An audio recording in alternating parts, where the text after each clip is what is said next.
స్థలవాసిని శ్రీశైలస్థలవాసిని భగవతి శ్రీ మాతరం భజే శ్రీ మాతరం భజే ఆనందదాతారం దయాళం బ్రహ్మకృష్ణం వందేహం శివానందం. ఓం నమో బ్రహ్మాదిభ్యో బ్రహ్మ విద్యా సంప్రదాయకర్తృభ్యో వంశహృద్భ్యో మహద్భ్యో మహద్భ్యో నమో గురుభ్యో.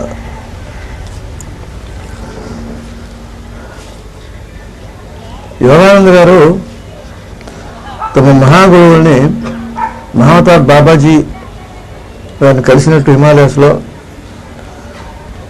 ఒక్క విషయమే చెప్పారు. అందులో అటుబాబు యోగిలో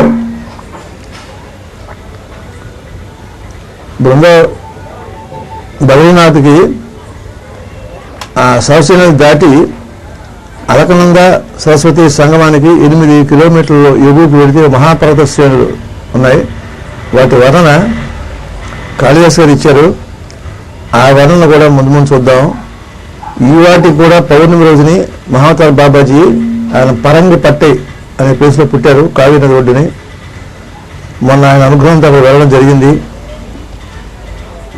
ఆయన హిమాలయాస్లో ఏ గోడ చుట్టూ పర్వత శ్రేణులు, వారి సంకల్పం లేనిదే మనం అక్కడికి వెళ్ళలేం.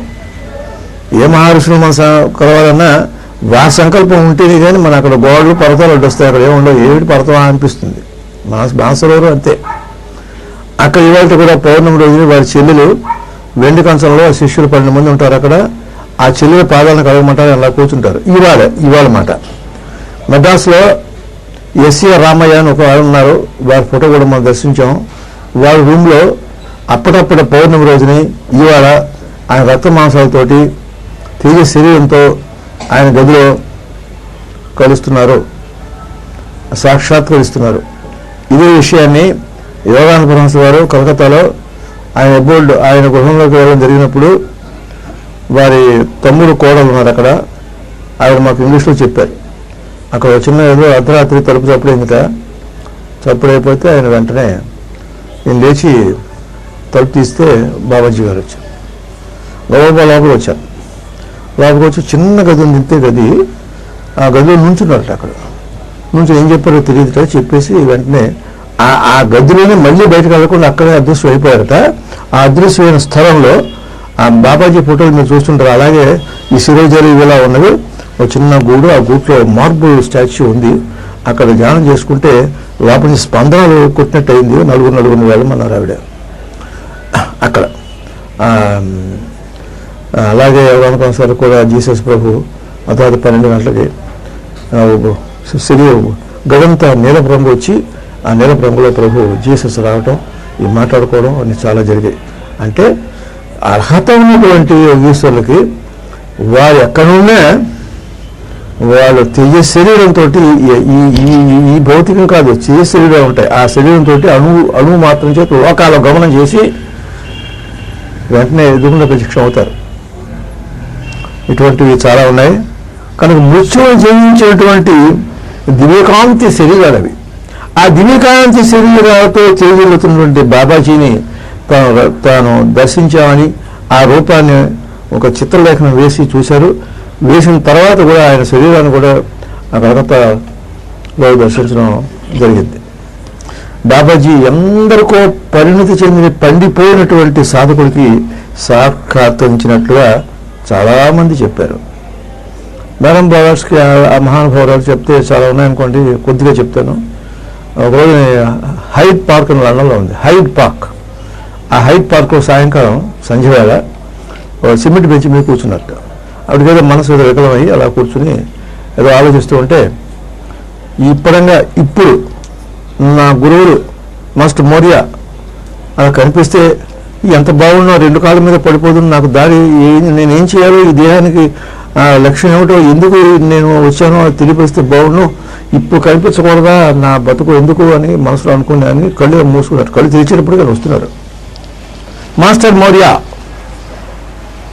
వచ్చినప్పటికీ ఒళ్ళు పొంగిపోయింది. అంటే ఇక్కడ థాట్ అలా వచ్చేటప్పటికి చూడండి, ఫోన్ అలా కరెక్ట్గా మన కోడి పోయేడు కదా వాషింగ్టన్ కూడా హలో ఉంటున్నాడు. మ్యాన్ మేడ్ వైర్లెస్, ఎంత చిత్రం కరెంట్ తోటి. మరి అంతకన్నా ఇంకేంటి, వెంటనే ఆయన రావటం, ఆయన గుర్రం మీద వస్తారు. ఆ మాస్టర్ మౌర్య తలపాగా ఉంటుంది. పోలవరంపేటలో టిబెటన్ మాస్టర్స్ ఫోటోలు ఉన్నాయి. ఒక్కొక్క మాస్టర్కి ఒక్కొక్క ఇన్కాంటేషన్ ఉంటుంది. అవి ఒక 6 నెలలు 3 నెలలు చేస్తూ ఉంటే స్పందనలు వస్తూ ఉంటాయి. ఇవన్నీ చాలా విషయాలు ఉన్నాయి. వీటిని ఇంగ్లీష్లో ఇసోటరిక్ అంటారు, ఇసోటరిక్ ప్రాక్టీసెస్ అంటారు, ఇసోటరిక్. అయితే అప్పుడు ఆయన గుర్రం మీద టక్ టక్ టక్, మనం గుర్రం మీద మనం చరిత్ర చదువుకున్నాం. మౌర్య చంద్రగుప్తుడు మొర అనేవాడు పుట్టారని, మౌర్య చంద్రగుప్తుడు, ఆ మౌర్యయే మాస్టర్ మౌర్య అయిందని గ్రంథంలో రాశారు. నాకు ఒళ్ళు పొందింది చదవగానే. కనుక ఎంతమందికి అలా సాక్షాత్కరించారు. ఆ ఎస్సీఆర్ రామయ్య గారు మద్రాసులో వాళ్ళు, నా దగ్గర అడ్రస్ కూడా ఉంది, వెళ్దాం అనుకున్న కారణాలు వెళ్ళకపోయాను, ఈసారి వెళ్ళాలి. అక్కడ వారి ఫోటో కూడా మొన్న పరంగిపట్టయిలో దర్శించడం జరిగింది.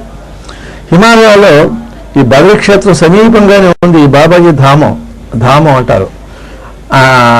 ఆ గోపీనాథ్ కవిరాజు గారిని ఒక ఆయన ఇందాక మనం వారి పేరు ఉచ్చరించాం. ఆ గోపీనాథ్ గారు బెనారస్లో గవర్నమెంట్ సాంస్క్రిట్ కాలేజీలో ప్రిన్సిపల్ ఆయన. 1976లో 1976లో ఆయన మాట్లాడుతూ బ్రహ్మపురం మంచి ప్రాణం చేశారు. ఆ మహనీయులు జ్ఞానవృద్ధులు, వయోవృద్ధులు. ఆయన ఈ సిద్ధభూమిలోకి ఒక మాస్టర్ తీసుకువెళ్ళారు, ఈవిని తీసుకెళ్లారు, బోర్స్కిని తీసుకెళ్లారు. ఇది వినండి, ఆయన బెంగాలీ. అక్కడున్న అనుభవాలన్నీ ఆయన ఎంత మట్టుకు తెలియక అన్నీ చెప్పరు అని, ఒక మంచి వైస్ డాక్టరే ఉన్న వ్యాధి చెప్పరు, చెబితే బెంగ చేస్తారని. కొంత దాచుకుని వైద్యం చేస్తారు తప్ప పర్లేదమ్మా తగ్గిపోతుంది ఏం లేదు అంటారు, చాలా ఉంటుంది చెప్పరు. అది వైజ్ డాక్టర్ లక్షణం. అది ఎందుకంటే మనసు ఎలివేషన్లో ఉంచాలి కానీ డిప్రెషన్లో ఉంచకూడదు. అలాగే చాలా విషయాలు ఉంటే అది కొద్ది విషయాలే. సిద్ధభూమి జ్ఞాన్ గంజ్ అని ఒక పుస్తకం రాశారు. అది హిందీలో ఉంది. ఆ హిందీలో ఉన్న ఎక్స్ట్రాక్ట్స్ కొన్ని జర్నల్స్లో పడ్డాయి. అది నాకు అంటపడి అది చదివాను. దాని హిందీ పుస్తకాలు కూడా రాయడం జరిగింది, రాలేదు. సిద్ధభూమి జ్ఞాన్ గంజ్, ఆ ఆసక్తికర విషయాలు ఏమో చెప్పారు. ఆ గోపీనాథ్ గారు బెనారస్లో ఒక యూనివర్సిటీ పెట్టి శిష్యులు కూడా ఇవాళ అక్కడ ఆశ్రమంలో ఈ విషయాలన్నీ బోధిస్తున్నారట ఆయన చెప్పినటువంటి లైన్స్లో. ఈ గ్రంథం రాయడానికి ఇందాక చెప్పుకున్న విశుద్ధానంద అని గంధబాబా అన్నవే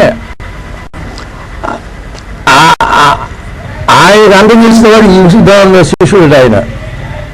ఈయన అందం చేసిన వాడని ఆ పుస్తకంలో రాసిందట. ఆయన కాశీలో స్థిరపడ్డారు, బెంగాలీ. కాశీలో ఎక్కడుందో తెలియటం లేదు.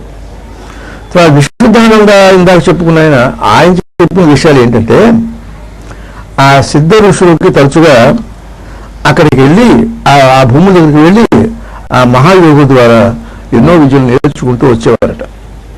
ఈ మేఘన్ బ్రదర్స్కి కళాకారుని పిలిచి, నువ్వు ఎప్పుడు 11 దాటాక 4 మధ్య నేను దగ్గరికి రాకు, 4 దాటాకరా 11 లోపు వెళ్ళిపో అని జర్మనీలో ఒక అంతస్తులో ఉండేవారట.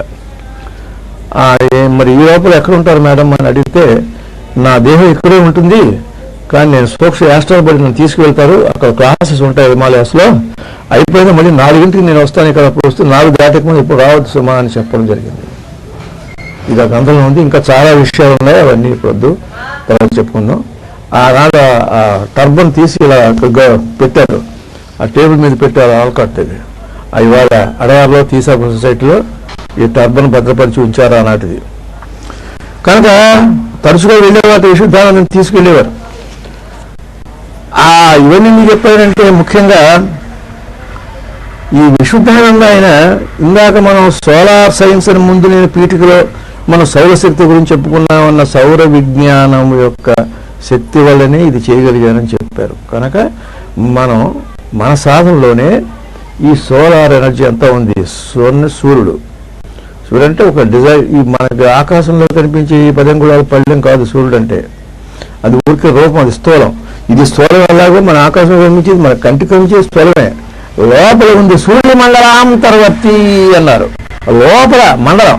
ఆ లోపల ఉండేటువంటి ఇప్పుడు యాస్ట్రల్ ఎక్కడ కనిపిస్తుంది మనకి, ఈ ఫిజికలే కనిపిస్తుంది. మరి లోపల దీన్ని టాంజిబుల్ అంటారు ఇంగ్లీష్లో. ఈ టాంజిబుల్లే కనిపిస్తుంది కానీ లోపల కనిపించదు. లోపల కనిపించాలంటే థర్డ్ ఐ కావాలి. ఆ సూర్యుడు ఏం కల్పించాడు? సూర్య మండలాంతర్వర్తి అయినటువంటి పురుషుడే, అదే గాయత్రి స్వరూపం, సావిత్రి స్వరూపం అని అంటారు. పోతే ఆ సూర్య విజ్ఞానం వల్ల సాధించారు ఆ శక్తిని. ఇప్పుడు మనం ఏ సాధన చేస్తున్నామో ఆ సాధన పరిపూర్ణం అవుతూ ఉంటే వాళ్ళు తీసుకెళ్ళి మనం చేసే సాధన రూపాయి అయితే వాళ్ళు 1000 రూపాయలు, 1,00,000 రూపాయల సాధన మనకి ఇచ్చి పంపుతారు ఇక్కడికి. అసలు మనం చేస్తుంది ఏది? మనం చేసి సంపాదించి ఒక క్లాసులో ఉంటే ప్రమోషన్ ఇస్తారు. అన్నీ మనం సాధించలేము. అందుకనే గురు కృప కేవలం మండం. ఆ గురు కృప వాళ్ళకి అనుగ్రహం కలిగి జారిపడేలాగా వాళ్ళు మనకి సిద్ధి పొందేలాగా మన మీద సింపతి కలిగేలా చేయాలట ఆ సాధన. యోగానుపమ సార్ రోజు చెప్తారు. ఒక ఆయన ఉన్నారు, చదవాలి జీవనశాస్త్రి గారని, సౌందర్యవారి రాశారు, నెల్లూరు అయింది. ఆయన అన్నారు, నేను ప్రశ్న వేశాను వారిని, వచ్చేవాడిని ప్రశ్న వేసాను, దండం పెట్టి కాళ్ళు నమస్కారం అక్కడే బాబు అడుగు అన్నారు. సౌందర్యంలో పద్యం చదువుతుంటే చేతిలో నీరు అమృతం కాలేదు వరివనంలో. నేను తాగాను. కిరంతీవంగభ్యాను ఒక మంత్రం ఉంది, అది చదువుతుంటే ఇలా కారింది. అటువంటి మహానీయుడు చౌరవాడి జీవనశాస్త్రి గారని, చాలా గొప్ప మంత్రవేత్త. ఆయన మొక్కన్నాను, ఏమండి మనం పర్వాణం నైవేద్యం పెడతాం కదా, అందులో 5 ఉన్నారు, అందులో ఒక తహసీల్దార్ గారు ఉన్నారు, మహానుభావులు నారాయణ గురువు, ఆయన వెళ్ళిపోయారు, తరలి వెళ్ళిపోయారు. ఏమండి పర్వాణం అవి పెడుతుంటాం, ఇలాగ నీళ్లు జల్లి ప్రాణేశ్వహ అంటాం కదా, నిజంగా ఆయన తింటారా అండి అని అడిగాను నేను. నిజంగా తినడం జరుగుతుందా అన్నాను. అంటే ఆయన చిరునవ్వు నవ్వి, చాలా భౌతికంగా బెదవారు ఆయన, బట్టని చిరుగు బట్టలు కూర్చేరుడు, జాగి దుఃఖం వస్తుంది అన్నమాట. మనకి ఎందుకు ఈ బతుకు ఏమైనా చేయాలనిపిస్తుంది. అప్పుడు ఆయన అన్నారు, బాబు ఫోటో ఉండి ఏముండి, అందులోంచి భృకుటి స్థానంలోంచి ఒక రేఖ వచ్చి స్పృశిస్తుంది అన్నారు. శ్రీమద్ రమారమణ గోవిందో. ఇవాళ రామకృష్ణ మఠంలో రామకృష్ణ పరమహంస ఫోటో నుంచి ఈ ఫోటో తింటుందా అని అడిగితే, రామకృష్ణ ఎవరో స్వామీజీ గుర్తులేదు, తింటారు. ఆయన భృకుటి స్థానంలో కిరణం అదృశ్యంగా బయలుదేరి వచ్చి దాన్ని టచ్ చేస్తుంది, అది మీ ప్రసాదం పొమ్మన్నారు. ఫెయిత్ కావాలి అంటే నైవేద్యం పెట్టి ఇలా అంటే సరిపోయిందా మాట్లాడకూడదు. భక్తిగా అలా పెట్టి, అయితే మనకి ఆయన పెట్టింది ఆయన నిజంగా తింటే పెట్టగలమా, ఆయనకు ఆకలి ఏమిటి అని అంటే, అప్పుడు ఆయన సమాధానం ఏం చెప్పారండి, ఆయన నీవు ఆయనకు ఆకలి తెప్పించేలా నీ సాధన ఉండాలి. ఇంకా ఆయనకు ఆకలి తెప్పిస్తే తింటారు, నువ్వు తెప్పించింది ఇలా అంటే నువ్వు వస్తున్నావు. 21,600 అక్కడ జపం చేయాలి. చేస్తున్నారా 21,600 జపం అక్కడ చేస్తే ప్రాణసం చెయ్యిలా పెట్టి అనేటప్పటికల్లా ఒక 1/3 లెవెల్ తగ్గింది అక్కడ బాపర్సులో నెల్లూరులో లెవెల్ తగ్గింది. ప్రత్యక్ష విషయం ఇది, పూర్ణ దీక్ష సంబంధించిన విషయాలు ఇవి. కానీ ఈ సోలార్ సైన్స్లో ఈ శుద్ధ విశుద్ధానంద గారు చాలా విజ్ఞానం సంపాదించారు. ఈ సోలార్ సైన్స్ వాళ్ళు సాధించిన శక్తితోటి ఏమేమి సాధించవచ్చు ఏం చెప్పారంటే పెద్దలు, ఒకటి కొత్త వస్తువును సృష్టించడం. ఇప్పుడు ఒక మహానుభావ సిద్ధపురుషుడు అందరం మన కళ్ళతో చూస్తున్నాం, మన కళ్ళు ఎదురుకుంటాయి. ఇవాళ ఆయన సజీవులై రక్తమాంస శరీరాలతో మనకు ఆంతున్నారు. మన సూపర్ స్పెషాలిటీ హాస్పిటల్ కట్టే వరకు కొందరు బుద్ధిమంతులు నోరు పారేసుకున్నారు, ఇప్పుడు ఆ నోళ్ళన్నీ కట్టాయి, అలా తీసి అన్ని చూపిస్తున్నారు. అదే కనుక నిజంగా ఇంద్రజాలం అయితే ఒక గడి ఉంటుంది, అది మళ్ళీ అదృశ్యం అయిపోతుంది, కానీ అది ఉంటుంది.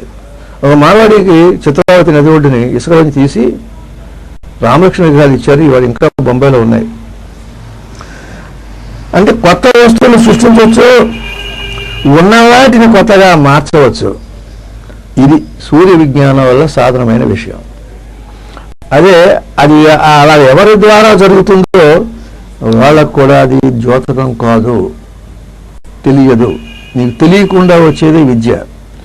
నాకు తెలిసింది, ఇది ఏం తెలిసిందంటే తెలియనివ్వరు, తెలిస్తే అహంకారం పెరుగుతుందని అలా ఉంచుతారు.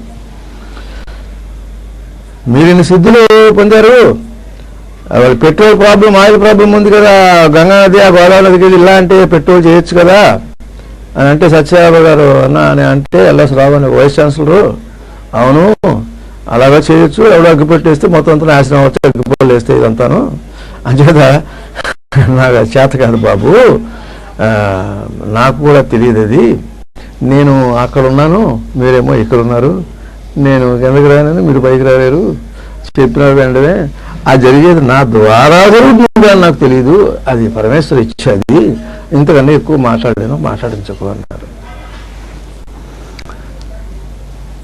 ఈ సూర్య విజ్ఞానం వల్ల జరుగుతున్నాయని తెలియాలి. కనుక విశుద్ధానంద వల్ల యోగానంద ఆత్మకథలో విశుద్ధానంద గురించి చెప్పారు చూడండి. ఇంకొక విషయం, రమణ మహర్షి గారి దగ్గరికి పాల్ బ్రంటన్ అని ఒక జర్నలిస్ట్ని, ఇంగ్లాండ్లో జర్నలిస్ట్ అందరూ కలిసి ఒక జర్నలిస్ట్ని పంపించారు. ఆయన పేరు పాల్ బ్రంటన్. ఆయనకు గది కూడా ప్రత్యేకించి రమణాశ్రమంలో ఉంది. ఆయన అనుగ్రహాన్ని పొందిన మహాత్ముడు. నేను ఎవరో అంటే ఎవరో చెప్పమని అడగడం, ఈయనకు లోపల సంచలనం కలగడం జరిగింది. ఆ పాల్ బ్రంటను 2 అపూర్వమైన గ్రంథాలు రాసిచ్చి వెళ్ళిపోయాడు ఇంగ్లాండ్లో. అదేంటంటే ఏ search in secret India, a search in secret Egypt. ఈ సెర్చ్ ఇన్ సీక్రెట్ ఇండియా అది ఎక్కడ లేవు. రామ్మోహన్ లైబ్రరీ విజయవాడలో ఉంటే ఎవరో స్నేహితుల ద్వారా కొద్ది రోజులు ఆయుధాయంతో చదివేసి మళ్ళీ ఇవ్వడం జరిగింది. ఇంకో లభ్యం కాలేదు. ఎక్కడ లభ్యమైతే బాగుండు. A search in secret India, a search in secret Egypt. అలాగే the caves and jungles of Hindustan అనే ఒక పుస్తకం మేడం బ్రౌష్కి రాశారు. ఆ త్వరలో మన చేతిలో కూడా రావచ్చు. ఆ విజ్ఞానం అన్నీ కూడా అందరం ఆనందిద్దాం. పోతే ఈ భారతీయ విద్య పట్ల ఈ పాల్ బ్రంటన్కి ఎంతో ఆసక్తితో ఎన్నో పరిశోధనలు చేసి ఆ గ్రంథంలో ఈ విశుద్ధానంద గురించి ఆయన కూడా చెప్పారు. పాల్ బ్రంటన్ అంటే ఎంత మహనీయుడు ఆ విశుద్ధానంద. కాకపోతే ఈ ఆత్మకథలో తన చిన్నప్పుడు జరిగిన విషయాన్ని ఉటంకించారు ఆయన. ఇంకా ఏం చేశారంటే, పక్షి చచ్చిపోతే ఇలా చాలా చోట్ల ఉన్నాయి మనకి జ్ఞానులు బతికించినవి, ప్రాణం పోసేస్తారు, ప్రాణం ఇచ్చేస్తారు. చేస్తే దీన్ని బతికించండి అని అంటే ఆయన వెంటనే అలా ఏకాగ్రతగా అలా చూశారు. దానికి ప్రాణం వచ్చి పక్షి లేచి ఎగిరిపోయింది. అది పాల్ బ్రంటన్ ప్రత్యేకంగా చూసిన విషయం రాస్తే ఇంగ్లాండ్ వాళ్ళు నమస్కారం దండం పెట్టుకెళ్ళి బ్రంటన్ చూసి వెళ్ళారు విశుద్ధానందని. ఇలాగ చాలా ఉన్నాయి, చాలా చాలా చాలా ఉన్నాయి. ఒక గేది చచ్చిపోయి కొట్టుకొస్తుంటే గోదావరి నదిలో విజయనగరం జిల్లాలో ఒక ఊళ్ళో చచ్చిపోయింది. ఆ ఓనర్ వాళ్ళు కూర్చుని అది చాలా మంచి ఏదంటే ఏడుస్తుంటే ఒక స్థితప్రజ్ఞుడు ఆయన తపస్సు చేసుకుంటూ ఉంటే వరద వచ్చి కొట్టుకుపోయి వచ్చి అక్కడికి చేరి ఆయన దిగంబరంగా ఉన్నారు. లేచి వస్తూ వీళ్ళు ఏడుస్తుంటే పుట్టమని ఇలా అన్నారట. అది పరిగెట్టిందట. ఆయన రాంపురి బాబా గారిని మా ఊరి పక్కనే ఉన్నారు. ఈసారి వచ్చినంతా దర్శించండి. కనుక మన భౌతిక జీవన పరిసరాలన్నీ కాలుష్యమైనవి. ఆ సిద్ధాశ్రమం ఇందాక చెప్పుకునే పరిసరాలన్నీ పరిశుద్ధమైనవి. కనుక మన ఈ పాంచభౌతిక శరీరాలు అక్కడికి చేరవు. అంటే లోపల ఉన్నటువంటి సూక్ష్మ శరీరంతో తీసుకువెళ్తారు. ఆ సూక్ష్మ శరీరానితో వెళ్ళడానికి అర్హత కానీ ఈ దేహంతో వెళ్ళడం అనేది ఉండదు. ఎవరికో కానీ ఉండదు. అది మన పురాణాల్లో కూడా పురాణ భాషలో చెప్పారు. కానీ కేవలం యోగ శక్తి ద్వారా ఉన్నవారు మాత్రమే అక్కడికి వెళ్ళగా, అదైనా కొద్దిపాటి సమయమే. ఆ టైం మన ఆఫీసర్ ఒక రాష్ట్రపతి వెళ్తే నీకు టైం 2 minutes అంటాడు. అమెరికన్ ప్రెసిడెంట్కి వెళ్తే 2 minutes ఇవ్వడం కష్టం అవుతుంది. ఓ ఇండియన్ చీఫ్ మినిస్టర్కి, ఓ ప్రైమ్ మినిస్టర్కి 2 minutes నువ్వు మాట్లాడేయాలి అక్కడ. మరిన్ని నువ్వు సుత్తుకోవడానికి 2 minutes అంతే. 2 minutes అంటే అక్కడ 2 hours కింద ఉంటుంది అన్నమాట. ఇలాగా కెనడితో మాట్లాడుతుంటే ఇందులో కూర్చుంటే ఈ కాలు మరో కింద చేయలేదు, కాలు పైకి ఇలాగే ఉంది. ఫోటో తీయద్దన్నా తీసారు వాళ్ళు. 2 minutes. అలాగే ఇక్కడే మన మ్యాన్మేడ్ సంబంధం ఉందే కాలానికి ఇంత విలువ ఉంటే మరి అక్కడ నీ అర్హతను బట్టి ఎంతసేపు ఉంచాలో అంతసేపు ఉంచి ఆ సమయమైనా అక్కడ ఉండగలగడం జరుగుతుంది. అంత స్థాయికి వెళ్ళిన వాళ్ళు. తర్వాత పాల్ బ్రంటన్ అయ్యారు కదా, యోగానంద, సిద్ధానంద, బాబాజీ, ఈ విషయాలు ఏదో. ఇంకోటి నారాయణ దత్త శ్రీమాలి, ఈయన ఒక మహానుభావుడు. ఆయన కూడా అక్కడికి వెళ్ళారు. ఆయన తీవ్రమైనటువంటి జిజ్ఞాస కావాలండి. వీటికి నిరంతరమైన దీక్ష ఉండాలండి. నిరంతరం అంటే ఇంకా అంతరం అంటే సందు, నిరంటే లేకపోవడం. సందు లేకుండా ఉండాలంటే 24 గంటల లోపల జరుగుతూనే ఉండాలి. మా శిక్షా గురువు అనేవారు ఆ 4 టిప్పుని తీసుకెళ్లి లోపల ఉపయోగం ఒక అప్పచెప్పి నువ్వు అలా చూస్తూ ఉండు అన్నారు. అదే రమణ మహర్షి వారు ఏదో అడిగితే ఊరకుండప్ప అన్నారట. ఇదేంటి నూరు మూయమంటున్నాడు అనుకున్నాడు. ఇంటికి వెళ్ళి వీడు ఊరక ఉండు, ఊరకుండప్ప, ఊరక ఉండు కత్తి ఊరకుండప్ప. నువ్వు ఊరక అంటే నువ్వు మాట్లాడకుండా ఉండలే, లోపల చెయ్యని అర్థం. అక్కడ ఊరక ఉండు, నేను మాట్లాడుకో, సైలెన్స్. వారి ఇంటికి వెళ్ళాక అప్పుడు దృష్టికి వచ్చింది ఇది, దీని అంతరార్థం. ఆ నాలుక టిప్పు తీసుకెళ్ళి ఆ ఆ అంగుడు మీద అలా టచ్ చేస్తే లోపల ఉండేటువంటి 2 రంధ్రాల ద్వారా లోపల ఒక 2 అమ్మతో ఒక ఫ్లూయిడ్ స్రవిస్తుంది, అది మింగాలి. అటువంటి సాధనలు ఎన్నో ఉన్నాయి. ఎవరు ఏ సాధన చేసినా ఈ భృకుటి స్థానం దగ్గరికి, ఆ ఆజ్ఞా చక్రం దగ్గరికి రావాల్సిందే. ఆజ్ఞ అంటే ఏమిటంటే అమ్మవారు ఏమిటో అక్కడ కొద్దిగా తెలుస్తుంది. జ్ఞ అంటే తెలియడం, ఆ అంటే సంపూర్ణంగా, ఆ సంపూర్ణమైనటువంటి ఎనర్జీ యొక్క స్వరూపం అక్కడ నీకు కొద్దిగా తెలియపడుతుందని ఆజ్ఞా చక్రం అన్నారని ఒక మహానుభావులు చెప్పారు.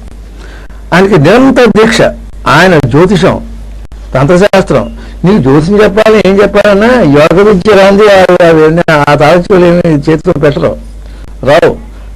మన మీటింగ్లో మనం ముచ్చరించుకున్నాం, ఎవరు ఏ శాస్త్రంలో ప్రావీణ్యం సంపాదించాలన్నా యోగ శాస్త్రంలో ప్రావీణ్యత పొందితే కానీ ఆ శాస్త్రాన్ని ఎక్కువ ఆ రహస్యాలని బోధపడవు. అందుకని చూడండి, ప్రాణాయామం చేయండి, ఎక్కడ ఏది కూడా ఫలం ఉండదు. ఇది ప్రాణాయామం ఉంటుంది అక్కడ బ్యాకెట్లు చేస్తున్నానా, ముక్కట్టుకోరా, ముక్కట్టుకోవడం దేనికంటే ముక్కుతో లోపల ప్రాణాయామం చేయమని. ఆ గరుడు ముక్కు ఇంత పొడుగు బొమ్మలో చూసారా, ముక్కు అంత పొడుగు ఉండదు. అంత పొడుగు ఏంటంటే ముక్కుతో చెయ్యి, ముక్కు కింద ప్రాధాన్యం ఉంటుంది తప్ప ఆ ముక్కింత పొడుగు. ఆ నాడు ఇలా ఉంటుంది, కాళికదేవి చూడండి అంత నాడు ఉంటుంది ఏంటి. ఆ లంబికా యోగాన్ని చిన్నమని రాశారు, కాళికాదేవి గురించి చెప్పడం చాలా ఉంది. ఇలాగ సాంకేతిక పరంగా ఈ సాధన సంబంధించినవన్నీ కూడా ఆ రూపంలో పెట్టి చూపెట్టారు, అది చెయ్యాలి. అక్కడికి వెళ్ళిపోయి కుంకాలు మెత్తేసి అవి ఎత్తేసి ఇవి చేస్తే ఏదో భక్తి తప్ప లోపల బండి నడవదు. కనుక నారాయణ దత్త ఆయన శోధనలో ఒక సిద్ధాశ్రమానికి చేరారు. ఆయన రాశారు ఈ పుస్తకంలో, ఆయన కొంతకాలం ఉన్నారట. ఆయన తన అనుభవాన్ని రాసిన వాటిలో ఆయన్ని నాగ్పూర్ గజాన్ మహారాజు వారిన ఊరు అనసూయమ్మ ఉన్నటువంటి సిద్ధి పొందినటువంటి మహా తపస్థలం అది నాగ్పూర్. ఆ నాగ్పూర్లో ఆయన దేహం చాలించడం జరిగింది. ఇవాళ కూడా అప్పుడు కూడా ఆశ్రమాలు ఉన్నాయి, శిష్యులు కూడా ఉన్నారు. ఆయన ఏ యోగం చెప్పారో ఆ యోగం సాధిస్తున్నారు. వీళ్ళు కూడా పరిణతి చెంది గురువులాగే ఆశ్రమాలకు వెళ్ళి అక్కడ విద్యలు అభ్యసించాలనేటువంటి తపనతో ఉన్నారు. ఆ తపన కావాలి. ఆయన చాలా రచనలు రాశారు. సిద్ధాశ్రమ వివరాలు చాలా లభించాయి. ఒకటి, ఎన్నో రహస్యాలు తెలిసే కానీ సత్యాలు భౌతిక లోకానికి అందచేయకూడదు అని ఒక రూల్, ఒక నియమం ఉందటండి. కారణం ఏంటంటే డెవలప్ కానీ బ్రెయిన్స్కి చెప్పిన అర్థం కాదు. ఇవాళ మన కుర్రాడు ముందరికి వచ్చి ఈ టీవీ ఎలా వస్తుందో చెప్పమంటే తీగలు లేవు కదా మనం చెప్పగలమా? అది ఎలా చెప్పాలో చెప్పగలం తప్ప ఆ సైన్స్ నిజంగా మనకు తెలుస్తుందా ఆ చదువుకున్న వాళ్ళకి? కానీ ఏదో కొత్త గ్యాస్ తెలియదు, ఆ సైన్స్ తెలియాలి. ఆ సోలార్ విజ్ఞానం అంతా తెలిస్తే కానీ ఇది నోట్లో చెప్పేది చేసి చూపిస్తారా యోగం చోటు. అలాగే రామకృష్ణ పరమహంస వారు వివేకానంద వారిని ఎన్నో చూపించారు. ఆయన మాట్లాడగలిగారు. ఆయన 5వ క్లాస్ కూడా చదువుకోలేదు, నిశ్చయం కూడా రాదు ఆయనకి. మరి వివేకానంద పెద్ద స్టాల్వార్ట్ జీనియస్. ఆయన స్టాల్వార్ట్.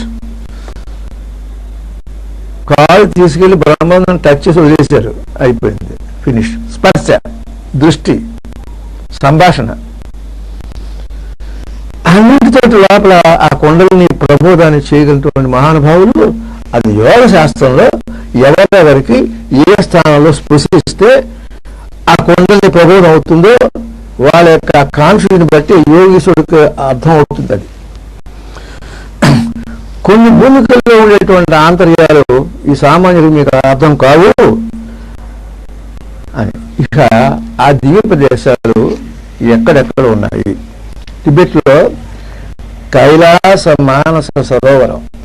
ఈ కైలాస మానస సరోవరానికి ఇప్పుడు ఇవాళ వీసా తీసుకుని అక్కడికి వెళుతున్నారు. అక్కడ చల్లటి నీరు కనిపిస్తుంది, చల్లటి గాలి వేస్తుంది, ఒక టెంట్ ఉంటుంది. అక్కడ ఒక సాధు ఉన్నాడు, అందరికీ టీ పెట్టిస్తాడు. ఎంతమందికి వచ్చిన ఆ మధ్యన ఆ టీ పెట్టిస్తాడు, చాలా వేడివేడిగా చాలా అంటే అంత చల్లగా ఉంది కనుక ఆ టీవీలో ఉండగా చాలా అద్భుతంగా ఉంది. వేడి ఎవరో ఎంపీలు వెళ్ళి రాశారు పేపర్లో 30 ఖర్చు చూశాను నేను. చాలా బాగుంటుంటే ఎంతమందికి వచ్చి ఇస్తారట్టి అక్షయం ఏమిటో. అక్కడికి ఉత్తరంగా ఇవి కాక ఒక దివ్య భూమి ఉంది, అది కైలాస మానసరోవరం. మనం చూసేది అక్కడ కాదు, ఇక్కడ వెళుతుంటాం. ఇదే మానసరోవరం అంటే ఏముంటుంది, ఒక మంచు నీరు చల్లటి గాలి, ఇదే కైలాసం అనిపిస్తుంది. అక్కడ ఇది స్థూల శిక్షుడికి దివ్యభూమికి వేరే ఉంటుంది.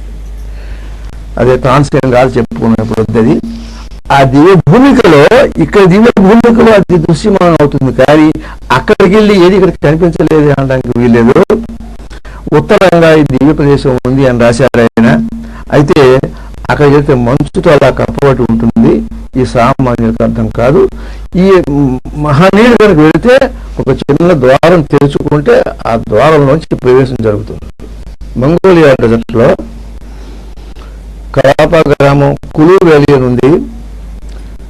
ఈ శంబాలా కూడా దాని బ్రాంచి మంగోలియా డెజర్ట్ లో ఉంది. మంగోలియా గోబి ఆ మంగోలియా డెజర్ట్ లో వెళ్తుంటే ఒక చోట ఇలా తొక్కితే బుల్బగా ఉంది. అది మహా మైదానం, అది డెజర్ట్. అయితే కాలు పాదం లోపలికి వెళ్ళిపోతుందట. గులాబ్ సింగ్ పంజాబీ కూడా గైడ్ గా తీసుకున్నారు ఆవిడ. 2 నిమిషాలు వెళితే కాట్ ఏంటి ఇక్కడ మెత్తగా ఉంది తవ్వు అన్నట్ట. లైన్లలో తీస్తే ఒక పలకం కనిపించింది. తీ అన్నట్టు. ఇది ఆఫ్రికా అంతుంది ఇక్కడికి విజన్. ఇది తీస్తే మెట్టున్నాయి అన్నట్ట. అన్నట్టుగా ఈవిడ కొంచెం లావుగా ఉంటారు. ఆ లోపలికి దిగుతున్న ముందు వెళ్ళమని వెనకాల వచ్చారు ఇద్దరు. వచ్చి చూస్తే అంత దుమ్ము ధూళితో ఉంటండి. ఒక మహాగుహ ఉంది అక్కడ.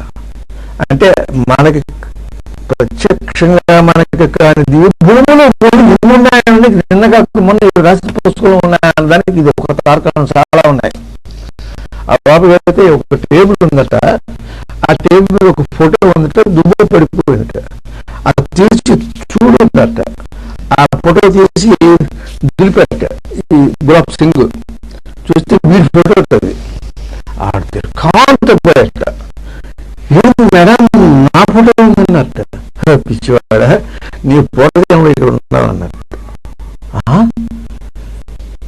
అన్నట్టు. ఇంకొంచెం లోపలికి వెళ్ళట. వెళ్ళలేని ప్రదేశాలు ఇవి. వెళితే కిరీటీలా ఉన్నాయట. నేను సరిగ్గా వాటిని చెప్పలేకపోతున్నాను. ఆ కిరీటీలో ఒక్కొక్క వేళ తపస్సు చేస్తున్నట్టండి. తపస్యాలు అందరికీ దండాలు పెడుతున్నట్ట. కళ్ళుగా పైకి ముద్రలో ఉన్నట్టు వాళ్ళు. ఆ దిగంబర శరీరాలు మళ్ళీ వెనక్కి వచ్చేసట. ఇంక బయటికి రావాలి. ఈవిడేమో ఎలా వాళ్ళు లోపలికి వెళ్ళారు, కానీ లావుగా ఉండడం వల్ల ఈ కన్నంలోంచి బయటికి రాలేరు. మరి ఎలాగా మేడం అన్నట్ట. మీరు కళ్ళు మూసుకున్నానట్ట. ఆవిడ మీరు కళ్ళు మూసుకొని ఇద్దరు అన్నట్ట. వీడు కళ్ళు మూసుకున్నట్ట. 2 నిమిషాల పైన ఉన్నట్ట. నడిపోదాం అన్నట్ట. సత్యము. అయితే అతి విశాలమైనటువంటి ఆ మంగోలియా ప్రాంతంలో అక్కడ ఎక్కడంటే గాలి, ఆ నీరు అతి స్వచ్ఛం, దివ్యం. ఎందుకంటే ఇవాళ సరస్వతి తెలంగాణ తీరంలో నిన్న మన కళ్ళతో చూసిన మహానందిలో ఆ నీరు ఎంత స్ఫటికంగా అందరం చూసాం కదా. ఉంగరం పారిస్తే ఉంగరం కనిపిస్తుంది, సూది పారిస్తే సూది కనిపిస్తుంది. ఎక్కడి నుంచి వచ్చింది అంత స్వచ్ఛత ఎక్కడ దాకా ఒక్కలేదు. ఎంత స్వచ్ఛత. ఆ తమసా నదీ తీరంలో ఇంత స్వచ్ఛంగా ఉన్నటువంటి నీరు, ఈ నీరు ఎంత స్వచ్ఛంగా ఉన్నారంటే వాల్మీకి కౌశిక ఎంత స్వచ్ఛంగా ఉన్నాయో చెప్పనా. యోగేశ్వరుడు యొక్క మానసం ఎంత స్వచ్ఛంగా ఉంటే అంత స్వచ్ఛంగా ఉన్నారా ఈ నీరు అన్నారట ఆయన. అయితే ఆ జ్ఞానగంజ అనే పుస్తకం ద్వారా ప్రపంచానికి ప్రయాణం కోసం అక్కడికి వెళ్ళడానికి ఒక బ్రిడ్జ్ ఒకటి అడ్డొస్తుందట. ఒక ఆనకట్ట బ్రిడ్జి. ఆ బ్రిడ్జ్ ఎలా ఉందట, ఇలా ధనుసు ఆకారంలో ఉంది. ఆ బ్రిడ్జ్ క్యాంటిలివర్ బ్రిడ్జ్ లాగా. అక్కడ ఆ బ్రిడ్జ్ దగ్గర ఆయన ఏం చేశారట, ఈయన వెళితే ఆ బ్రిడ్జ్ వచ్చింది అక్కడికి. మళ్ళీ అటు వెళ్ళగానే ఈ బ్రిడ్జ్ అదృశ్యం అయిపోయింది.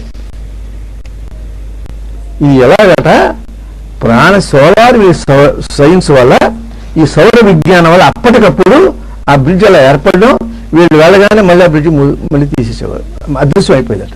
అంటే ఈతలో ఉంటుంది అది. ఎంత విజ్ఞానమో చూడండి. ధనుసు ఆకారంలో ఉంది అది. మరి ఇంకా మనం ఎక్కడికి వెళ్ళగలం? అక్కడ సామాన్య భౌతిక మానవుడు ఎక్కడికి వెళ్ళగలడు? అక్కడ దాకా వెళ్ళి ఆ నీళ్ళు చూసి నమస్కారం పెట్టుకు వెనక్కి తిరగాలి.